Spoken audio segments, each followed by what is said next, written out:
everyone. Welcome to the show. This is the Winterpeg Report. I am your host, Mark Adam. I want to thank you for joining us here. I would, before we get to our guests, like to remind you that you can follow us on all the social medias, the Facebook, Twitter, Instagram, YouTube, Twitch, TikTok, all at or slash the WPG magazine. You can also get in... Oh, that's not the right button. That's the button. So you can also get in touch with us via the WPG talk line. You can call 431-800-4555, or you can text it. Leave us a voicemail or send us a text or whatnot. You can let us know how terrible the host of this show is or whatnot, and we'll take that feedback in stride. You can also email podcasts at thewpg.ca if you're looking to advertise on the WPG.ca or any of the WPG's properties, including the Winterpeg Report. You can call 431-489-2401 or email ads at thewpg.ca. Without further ado, let's bring in our guest today. He is your dedicated realtor. This is John Mark Wilderspin. How are you today? Hello. Good, man. How are you? I'm great. I'm really happy you were able to join us. I've had a bunch of different types of people on the show, musicians and DJs, and we've had some people that were in charge of LARPing communities, and last week we had an author and PR people. We're trying to stretch it out.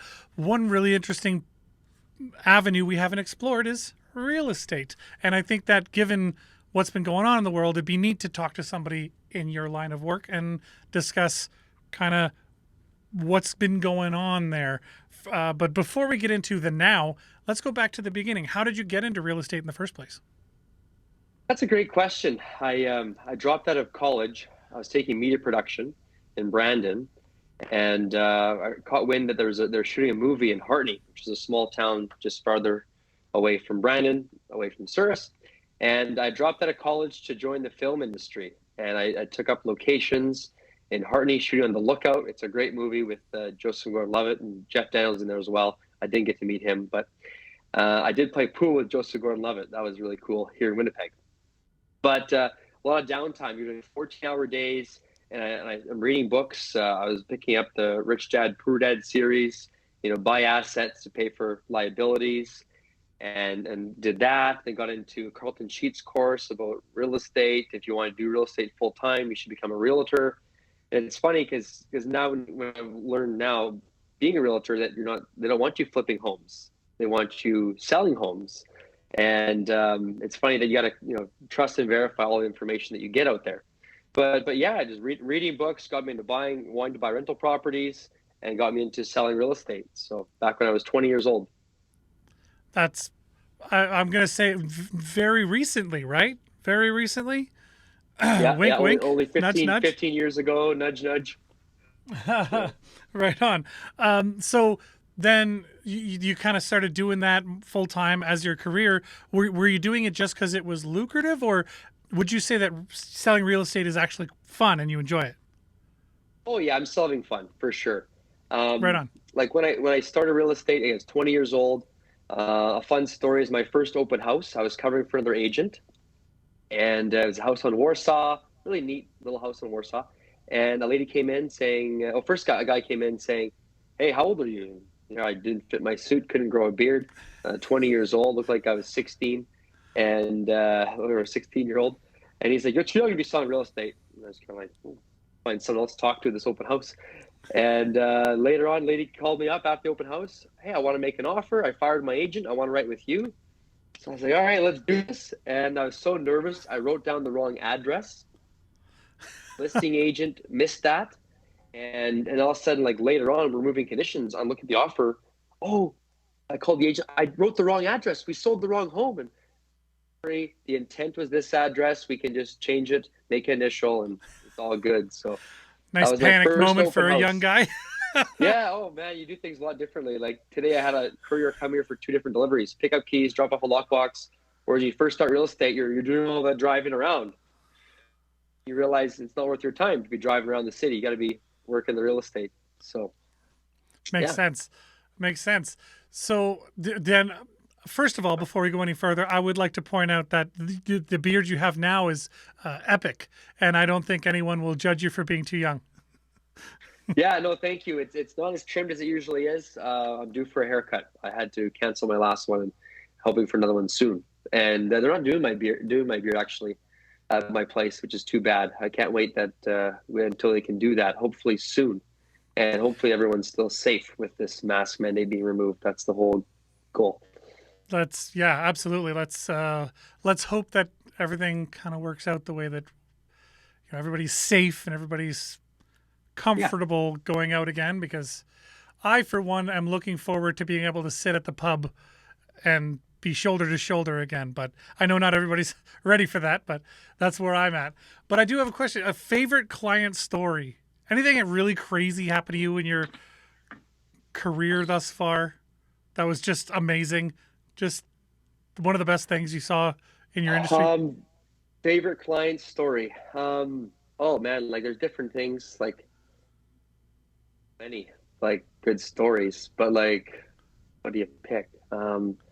A favorite client story, like just a story how I met one client and we've done a couple deals and plan to do some more deals. He's got more houses to sell from the family and stuff. But it was just when I called a sign, a house for sale sign. And again, they tell you that in real estate, but we don't often do that all the time. Not all the agents anyways that I know of. And actually worked out really well. The guy, I said, hey, I'll give you an evaluation, take it to the market. And that one call that I made myself do, turned into at least, we did 2 deals so far and plan to do 2 more. But just that's just a fun story that like you do the work and sometimes it works out. Now you can make a lot of those calls and they won't work out, but I talked to the guy. He said, I'm looking to sell my own, but I'll let you know if I change your mind. And then he called me a few weeks later and said, yeah, let's come sell this house now. And that was a fun story. Maybe not as exciting as something I can maybe think of, but yeah, that's just one of those stories that you sometimes reap what you sow. Well, that's awesome. And I'm imagining that there's a lot of people that go to sell their houses on their own, get halfway through the process, realize how much work it is, and then start panic calling realtors. Yeah, because you're just putting yourself in that situation. Like a realtor protects you, right? Because honestly, the buyers usually don't want to meet you, but most of the times. They don't want. They want to be able to go into the house, talk comfortably, talk freely without you, chiming in and without you hearing what they're talking about, whether this works or not, right? And many times I've gone to a house with clients, and the guy's selling the house himself, and he's touring us around, and the client's like, oh, you know what, this thing didn't work for me. I would have left 15 minutes ago, And it's different scenario. Now sometimes it can work as well. So I'm not saying it can never work. It can work as well, but. Right. Yeah.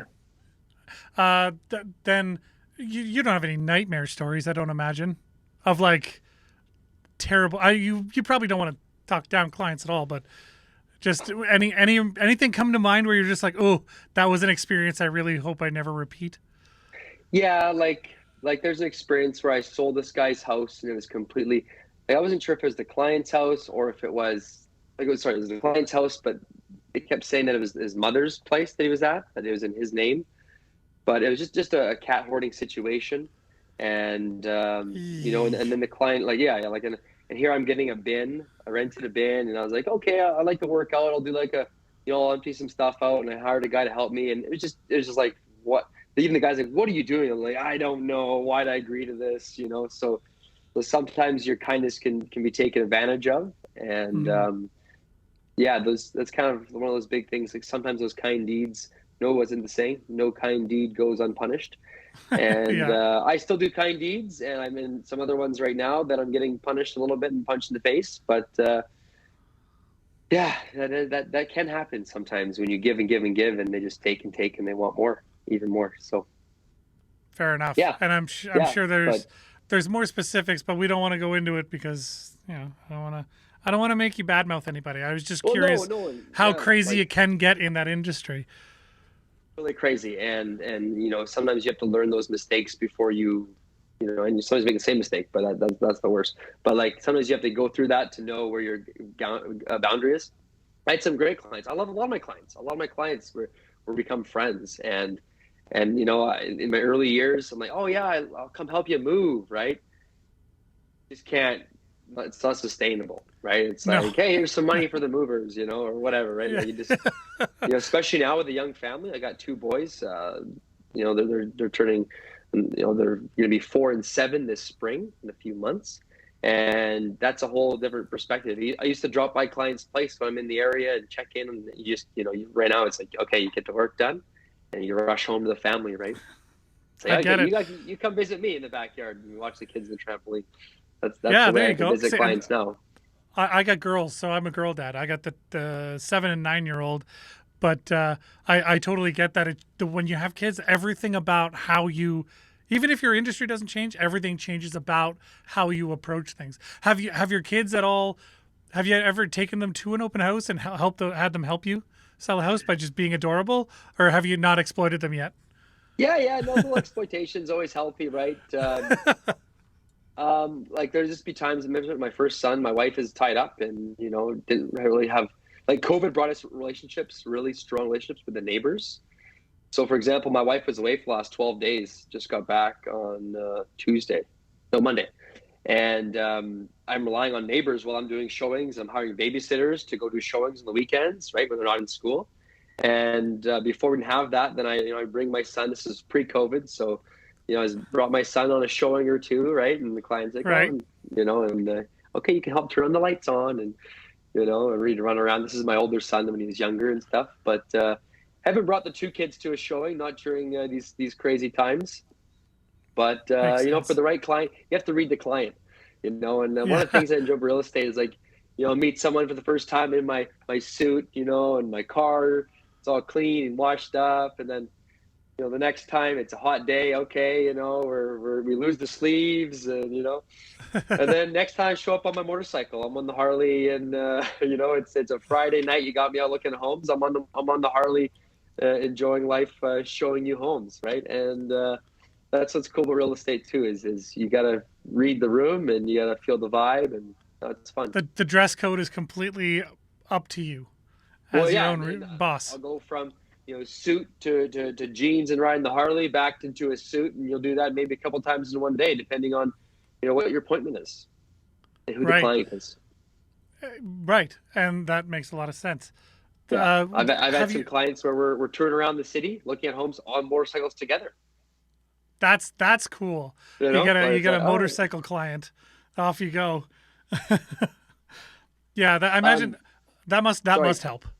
Speaking of a fun deal, I actually was out riding motorcycles, and you never meet much of clients out riding motorcycles. Like, just it's not the place you think you're going to go. You're going to go to 7-Eleven, find all the crotch rockets, and go ripping around to Selkirk or whatever. Right. But I did meet a lady once. A guy and this lady were riding. And I was like, come on, join us. Like, oh, okay. They joined us. This old middle-aged guy, whatever, right? With his, he's on a date with this girl. They came with us to Lockport. I had French fries. Hadn't talked to her forever, but she knew I was an agent. She did a military move, so she was in the military. She was doing a move to Ottawa, and then we sold her house. It went great. And then what she wanted for her gift was a ride on a motorcycle. And back then I didn't have one. I was between bikes, and I rented an Indian Scout and took her for a ride to Lockport. And then she actually drove us home. And that was a really fun story. And I do have a little clip of that where I'm on the back. I'm like, I offered her to drive. I never thought she'd say yes, but she's like, yeah. Yeah. So that was a fun story. I feel like that's a rarity. And the person on the other end of that story must be thinking like, I had the coolest real estate agent, like just an absolute change. So funny. Yeah. So you kind of mentioned COVID. What, how did COVID affect the market? Like, what was the market like before? Were people buying or were people selling at that point when the first lockdown hit in March 2020? Was the market on the up or was it on the down, and where did we go from there? Was it settling? We were becoming like, you noticed that even like 2019, the winter was slowing down, right? And again, I kind of take you through my career of it. So in 2007, we were going up 10% a year, but it made sense. You could it was 10% over the year, not 10% over a few months or even more we're going to talk about. But the market was just going up, and you could just see it, right? Because like Like, last night there was a house, or the high end was 320. Well, it went for 340. So now that's the new benchmark for a house, a 900 square foot bungalow built in 1940 in St. Vital. Right now it's at 340, right? Jeez. And then that's the benchmark. Whereas before pre-COVID, you take off 20%. But we were on the up and up and up, and like 2014 was a high, and like 2018 was a high, and just like those are kind of the peaks. 2014, 2016, and real estate never went down. But if someone bought a house in 2014, didn't maintain it, they might sell for less in 2018 than they paid for it in 2014. I could find you examples of that, right? Like if they just bought the house and let it go. Whereas in 07, it kept going up, in 8, all the way to 2014, 2016, kind of some high peaks. And then when you say it's going up, you mean like the value of the houses is rising? So not the number of people buying and selling. Oh yeah, I'm always talking about the value, the average house price, your average house price in a sense, okay? Yeah. And then I noticed we were coming like, oh hey, like it's becoming a spring market, because before, in the fall time, there's less buyers, less inventory, things were still always selling. But then you start noticing, hey, like these things aren't selling. Right? It's becoming more of you want to get top dollar, you sell in the spring. People want to move in the summer. Okay. Right. And then 2020 came. It was crazy because COVID was happening. All my clients didn't want to buy houses. They just wanted to look. They're looking at houses in the spring. Nothing is moving. Right. And we're looking at houses. And because they're waiting to see what happened. Like back in 08, when the market dropped, right? There was like 3-4 weeks of slowness in August, when the 08, the market crashed in the States, right? But it kept going. COVID, it slowed that down. But the stats are this: 30% less listings, percent more sales, which worked out to a 20% increase in price. And I was tracking the stats every month. Every month we're doing a video about the stats, the market release report, and I'm going back to I'm going back to 2019 sales, even in 2021, because 2020 was an oddball, right? That's where we kind of introduced it. It was kind of a weird year. But yeah, and it makes sense, right? No one, with COVID being in existence and how it's 3 times worse than the previous flu, is my understanding. Nobody wanted strangers in their home. Mm-hmm. Meanwhile, you're living in a condo, you got kids, or you're living in an apartment. You're renting an apartment, you had 1 baby or 2 babies or whatever. You want to have a yard space, outdoor space, right? Well, my family love our outdoor space. We're always outdoors as much as we can. And except it's just harder when it's minus 30 and windy. We had outdoor rink. Feel that. 60, we had outdoor rink 20 by 60, and the snowblower got more use on it this year than the kids because it's been so cold. Mm-hmm. But there was a time where you may remember this. We're trying to take the kids to the playgrounds, and they've got the caution yellow tape, stay off, with signs saying stay off. So can you imagine a family being in an apartment, COVID, and then talking to a mortgage broker, he said that gift money from parents, and gift money for down payments was flooding in. Hey, I know you're saving up for a house to buy next year, or in 2 years, or in 3 years. Yeah, let's get you there early. Yeah. Let's go now. So that's how that 30, how do you have 30% less listings but 30% more sales? Only with a price increase, right? So I wanted to buy a house 2 years ago, last year. This is a 5-year home, and now we've been here for 7 years.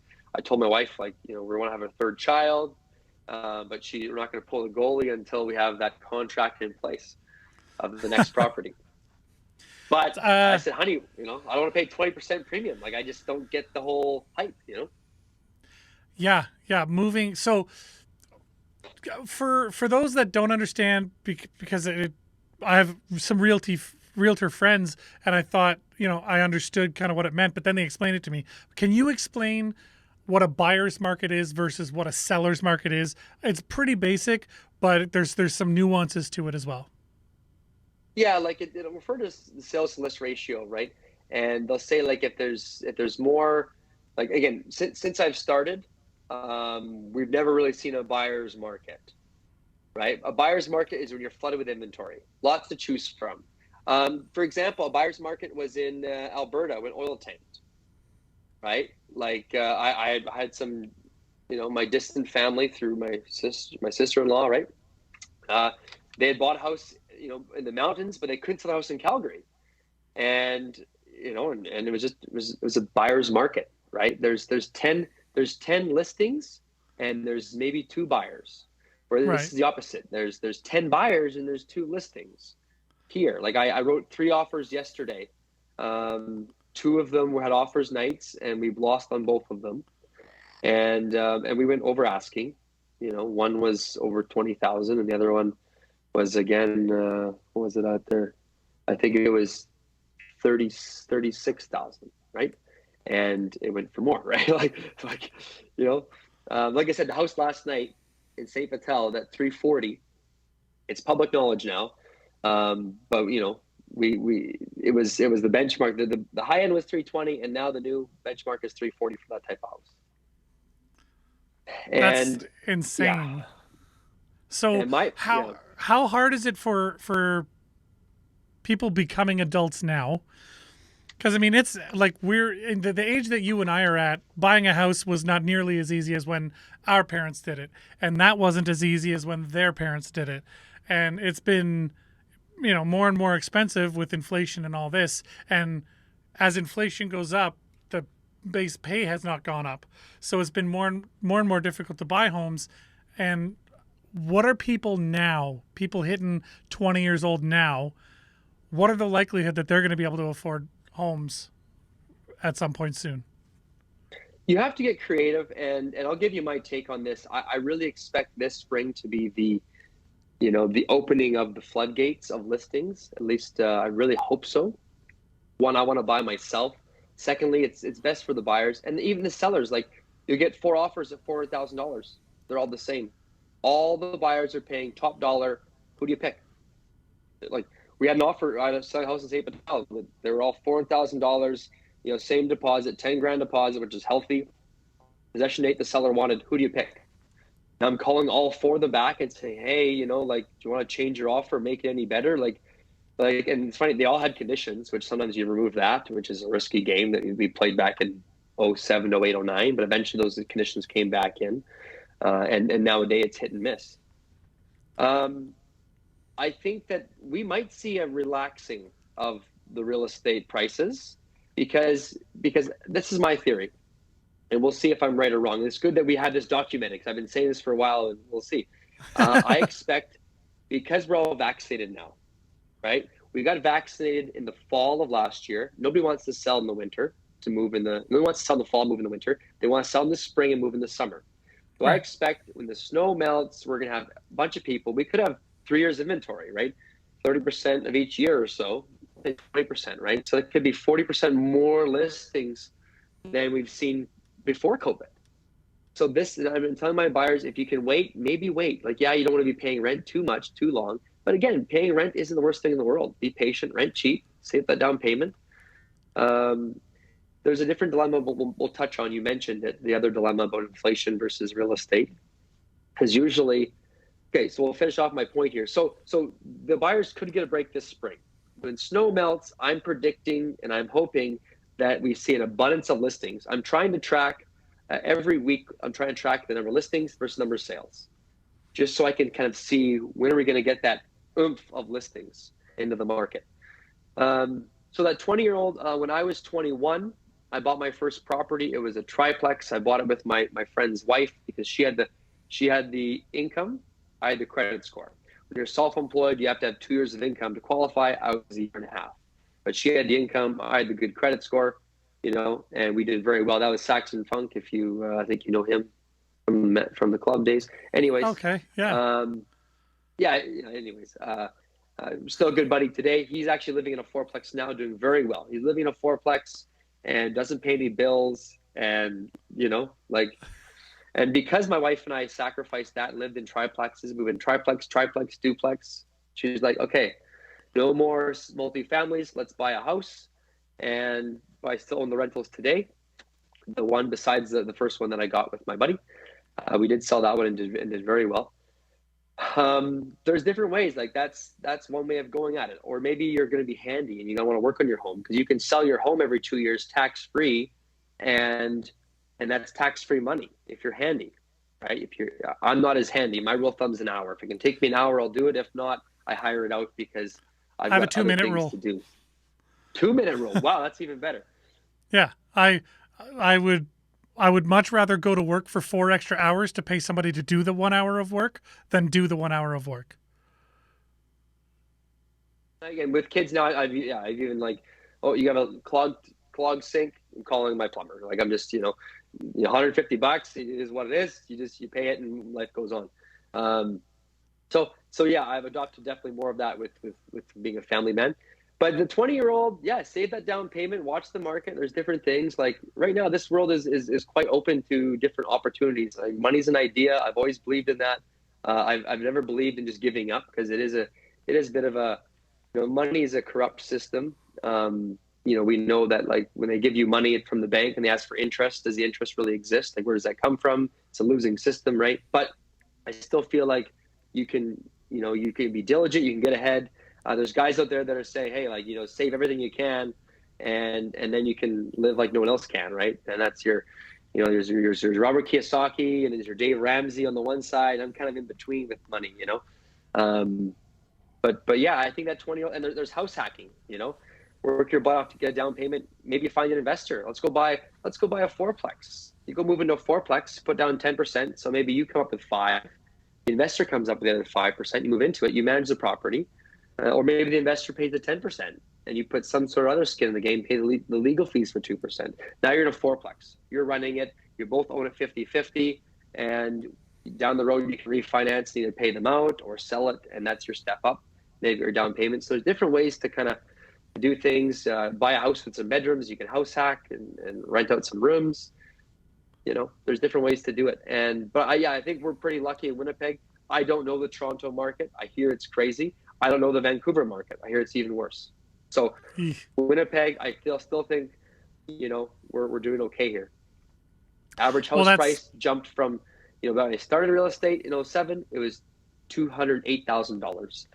Right. And then it was 350 and then COVID happened, and now it's pushing, 380 plus. Right. So it's, Jeez. Yeah. That's insanity. And so you make videos and you put those on your Facebook page, your YouTube page and all that stuff. So people do want to go look for you. Find John Mark Wilderspin. John, John, Mark, Mark, Wilderspin. Like Wilder Spin. Yeah. Right?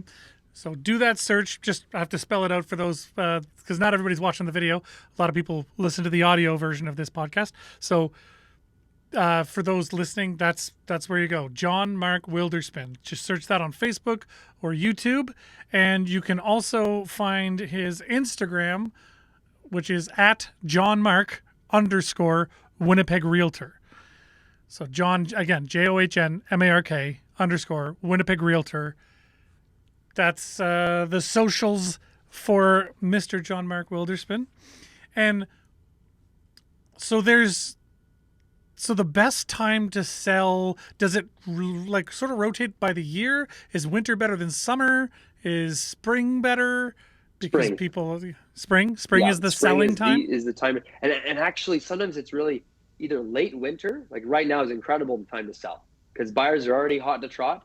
Right, I got my money. We just got married at Christmas time, or I got my Christmas money. We're ready to go, and there's nothing for sale, right? But most years I found that June was too late because people fight and they want to know where they're going in July, right? They're moving in July and August, right? Mm-hmm. And they're buying in March, April, May, and we know this in Winnipeg where we get cabin fever, right? We go to the lake country, right? So people, I was gonna say, yeah. June, they're at the lake, they're gone. They don't want to be going to open houses hot and sweaty, right? So that's what I noticed. Like before COVID, right? We noticed, hey, even June's slowing down. I tell my sellers, June's too late. Like now, and when people call me now, I did some evaluations and I said, best time to sell is yesterday. Next time is as soon as you can, right now, in this current market. Right. Yeah. Well, and buying is obviously. It's a different story. Is there a best time of year to buy? Well, I would think buying right now, yeah, like right now, if you have to buy something, even late spring, I got buyers right now. I'm telling them, if you can wait, you can wait. Better to wait, right? What if you save 10%? That's $30,000. That covers a lot of rent. you're buying the average house price and you're saving 10% at $30,000, more than that. That covers a lot of rent, right? Yeah. And we just don't know this market. Like this market, it might not go down like I'm expecting, but it could. It really could.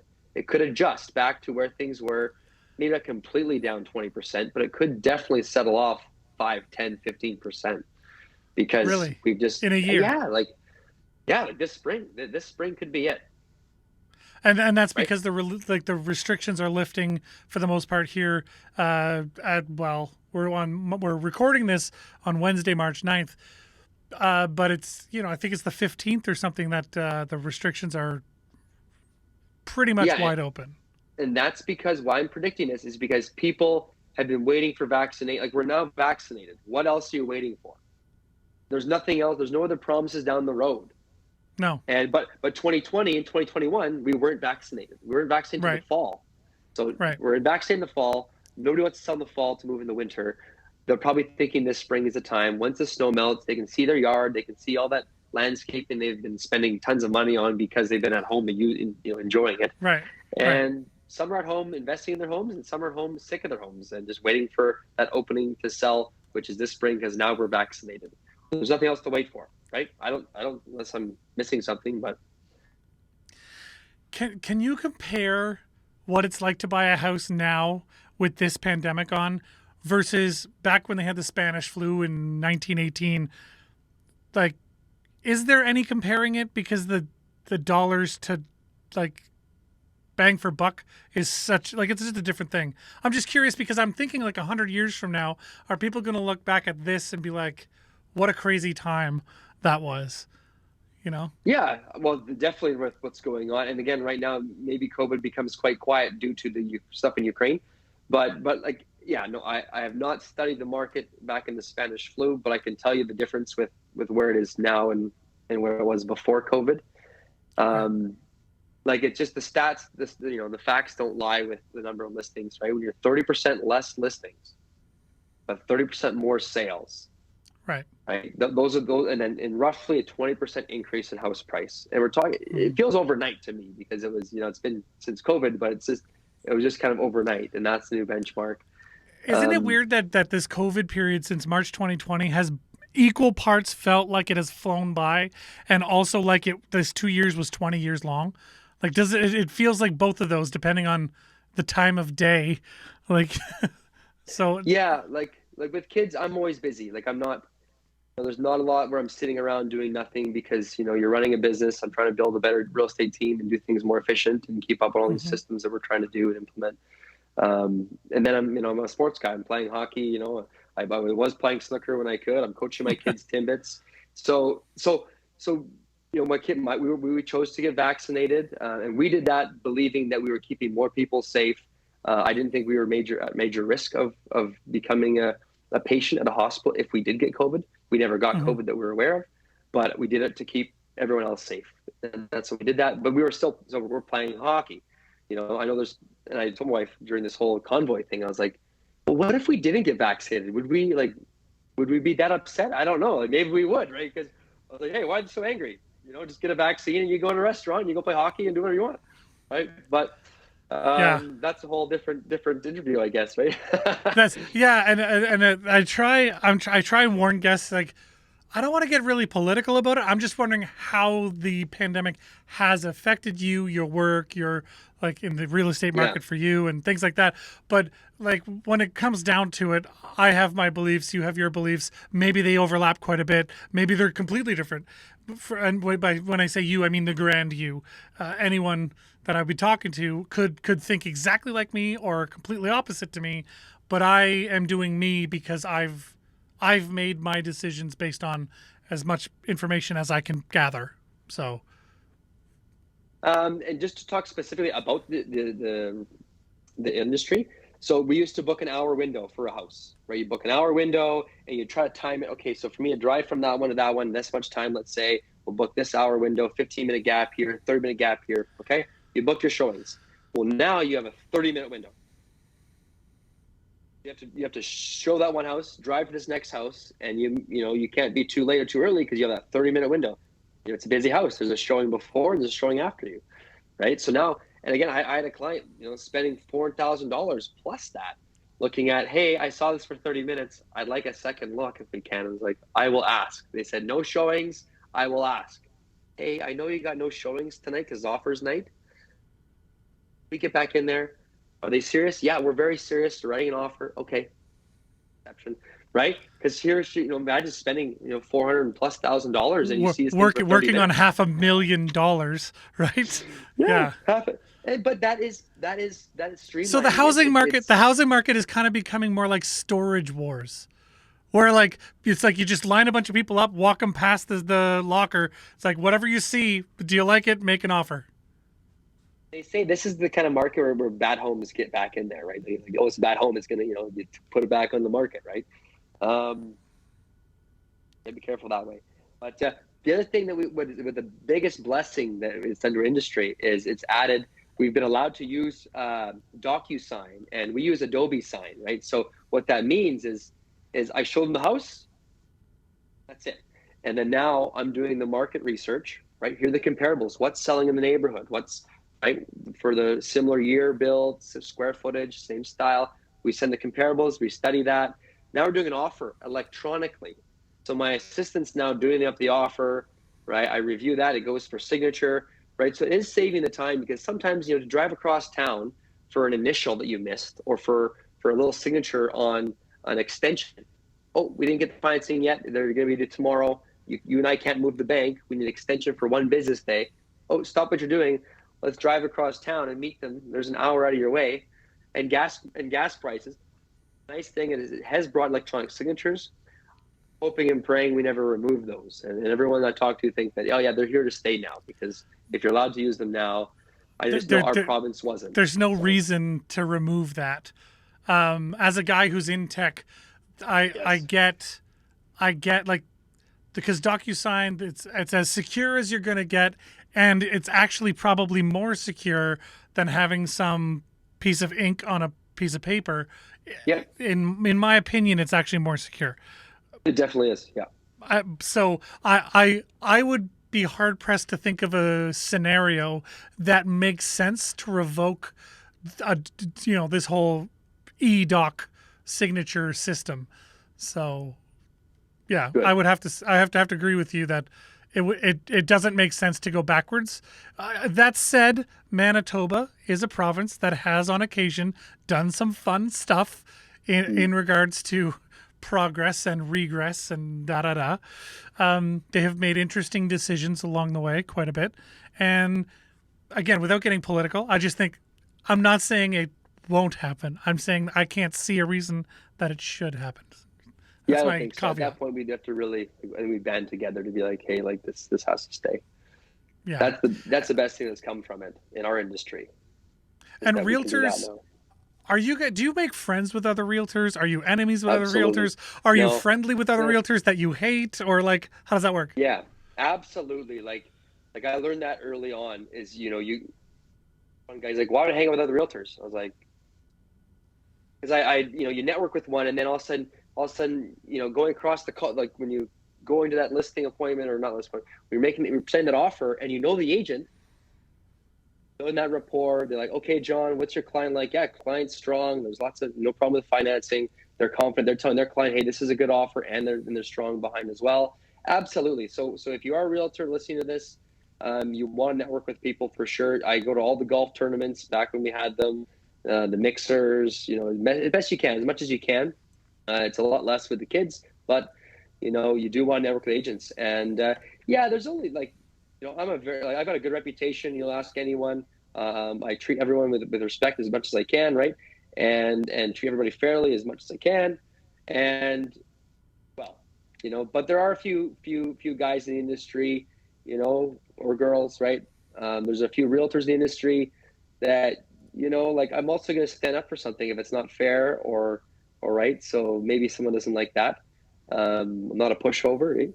So that happens once in a while, but again, I let it go. It's water the bridge. It's funny. I'll give you a quick story. I'm talking to some commercial guys. He's like, all these two commercial agents were going at it, yelling and swearing at each other inside the office.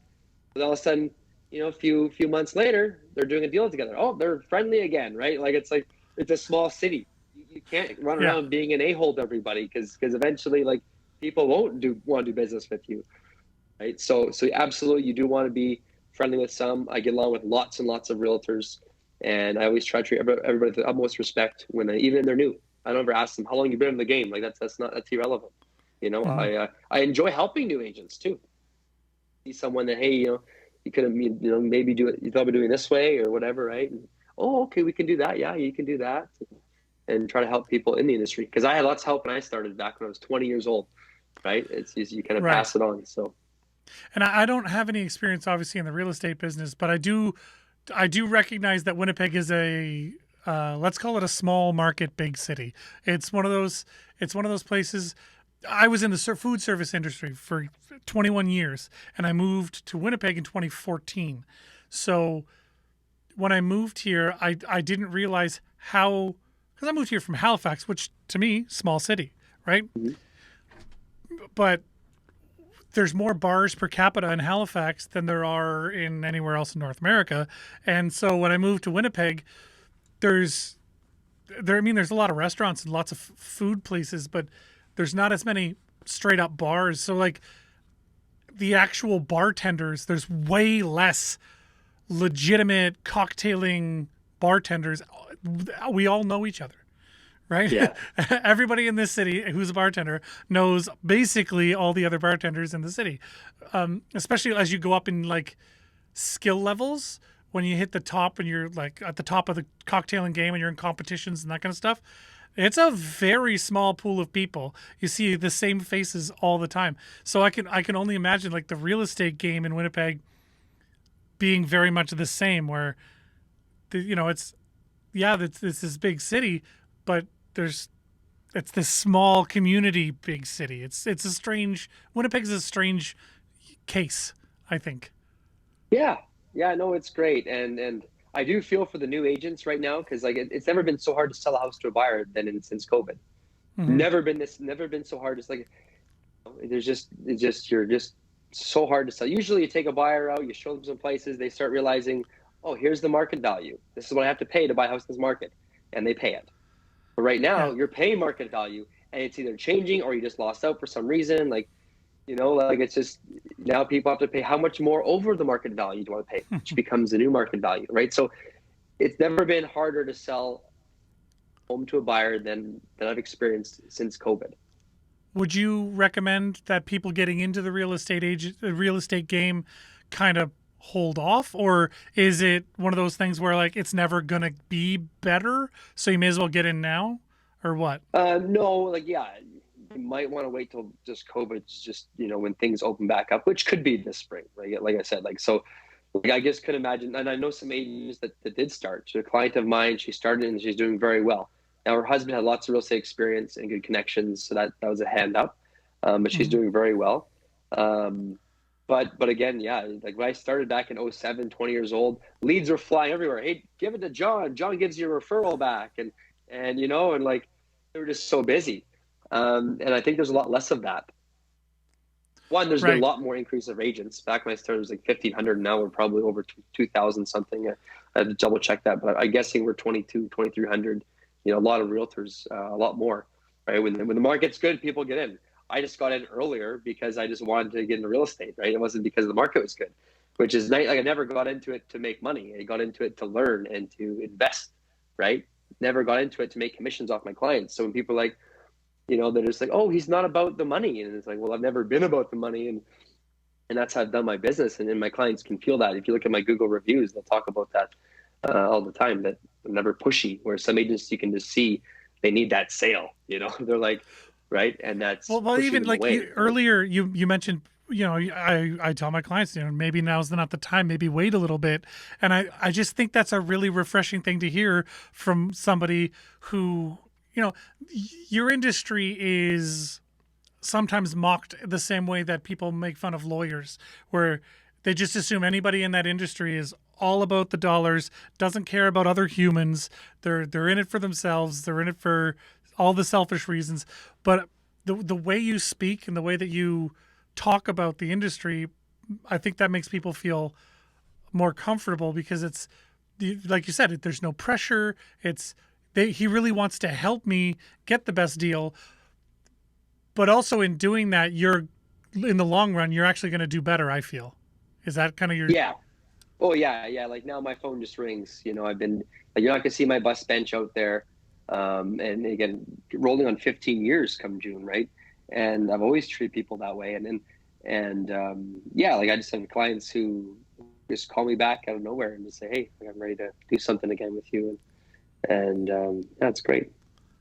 And I've always thought that was such a neat concept, the repeat business in the real estate game, because in my head growing up, like, yeah, our family, we're not poor by any stretch of the imagination, but when I was growing up, my dad was in the military, my mom was, working, she's a CPA, but what confused me was how much houses cost. And like my parents, they bought a house, and when they did that, they still live in it now. They still live in it. They bought a house. I was 10 years old, I think. 10?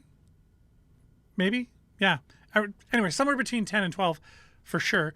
But yeah, that they still live in that same house today, which I think is crazy. I'm crazy cool, man. Crazy pushing cool. 40. Hunker down. But I always, that always confused me, because when real estate agents talk about, return business and this repeat buyer, repeat blah, like that, how many times, what's the most you've had one person buy and sell with you? Transactions? Oh, I have to give that some thought, but like you could have, like I had one girl, her name's Christine. I really like her. She's a super cool client. She, we sold her condo, and then she bought a cottage out in, bought a cottage, and then she bought a house. Then she's like, you know what? I don't need the house. I can live at the cottage. They sold the house, and this is all within like, a couple of years, right? And then it's funny. I'm giving her like their housewarming gift and stuff, and I was like, well, just if you ever need me again, just we're laughing about it now, right? Because like she's giving me lots of business, right? And she's happy to do that, and I take good care of her too, right? But once you're a realtor, that 5-year mark, because a lot of people think 5 years, and that's likely because of their mortgage term, right? And if you're smart, you're always thinking mortgage term when you're thinking about how long you're going to roll into. Now, I'm become a new big believer into the variable mortgage. You're still a lot lower than the fixed rates, even if they do go up a few points like they are right now. Usually, variable outweighs the benefits, right? But usually, people get into a 5-year term, right? I had to fire a mortgage broker once. I bought a triplex. I was investing money into fixing up the units, increasing the rent, and refinancing it. That's what I was doing. That BRRRR method: buy, renovate, refinance, rent. Okay. And I did that before I even heard of the BRRRR acronym. Anyways, but he put me in a 5-year mortgage. He didn't ask my plan. Like, my plan was to buy, renovate, refinance. So then instantly I was like, yo, I can't sell my clients to you. You don't even ask them their plan. What if it's a 2-year home? What if it's a 3-year home? Right? So most people do a 5-year mortgage, 5-year home.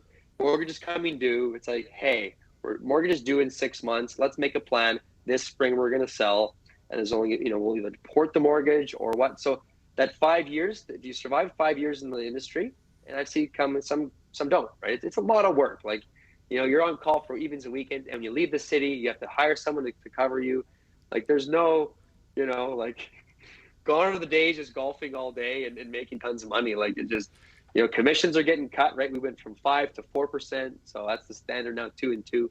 Right? It used to be 2.5, right? So we got cut on commissions, pressure that way, and you're out there working, giving up evenings and weekends. And then during the day, I'm working. I'm talking to guys like you. I'm working on my taxes. I'm working on listings. I'm working on evaluations. Like, there's, it's not just sit around and do nothing.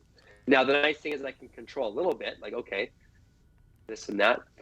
But we're busy. We're busy. If you want to do it right, like, you can do this part-time. But then there's realtors in the States, they do like a few houses a year. Well, you're not going to be the best at your craft if it's a part-time business, right? Right. But I mean, how many houses per year do you think you sell or buy? Mid-30s. Like, I also do, like, I want to keep learning, right? So recently I sold a commercial building, and it was really fun story. So I had a client looking to lease some music space. She saw 2 vacant buildings. Hey, can you pull titles to who owns these things? And I pulled title, owner. Hey, I got a client looking to lease your building. Yeah, I'm interested. I'll come show you the property. Shows me the property. Wasn't a fit for her. She tried talking to her husband about maybe he needs to expand his business for the office space. Wasn't a good fit for him. He referred me to someone else. So I was trying to fill this space. The owner of the building saw me working my butt off. And then I go in and play snooker at the Manitoba Club. There he is. One of the guys that I'm playing snooker, in the men's group, is the owner of the building, right? And we get talking, and he knows I'm working hard, and I'm making an attractive proposal to list this building to lease. But the signs I have for commercial say for sale or lease, and he's like, well, I wouldn't be against an offer. Sure enough, I sell the building. It's my biggest commission of my career. And that's the fun story, how just one rolls into one.